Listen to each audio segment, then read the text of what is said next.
स्थानिकांच्या म्हणण्यानुसार तौसिफ आणि निदा खानचे प्रेमसंबंध होते। या केसमध्ये ज्यांच्यावरती गुन्हे दाखल झाले त्यातलं एक मुख्य नाव म्हणजे निदा खान, जिला या केसचं मास्टरमाइंड म्हटलं जातं, जे अद्यापही पसार आहे।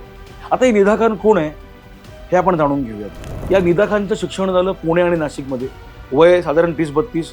2018 मध्ये ही निदा खान TCS मध्ये रिक्रूट झाली आणि तिच्याबरोबरच हे बाकीचे आरोपी रिक्रूट झाले। असं म्हणतात की आधीच्या कंपनीमध्ये सगळे एकत्र होते, एकमेकांचे कलिग होते, एकमेकांचे मित्र होते। ही निदा खान काय करायची तर आपल्याबरोबर काम करणाऱ्या महिलांना टीम लीडरशी, मित्रांशी ओळख करून हा चांगला आहे, हा विश्वासपात्र सांगून त्यांच्याशी जवळीक साधण्याचा प्रयत्न करून द्यायची।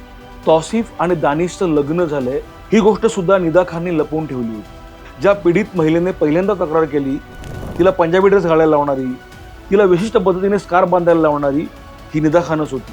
स्थानिकांच्या म्हणण्यानुसार तौसिफ आणि निदा खानचे प्रेमसंबंध होते। त्यांचं पुढे लग्न होऊ शकलं नाही। तौसिफने पुढे वेगळं लग्न केलं, त्याला 2 मुलं झाली, तेव्हाही त्यांचे प्रेमसंबंध तसेच होते।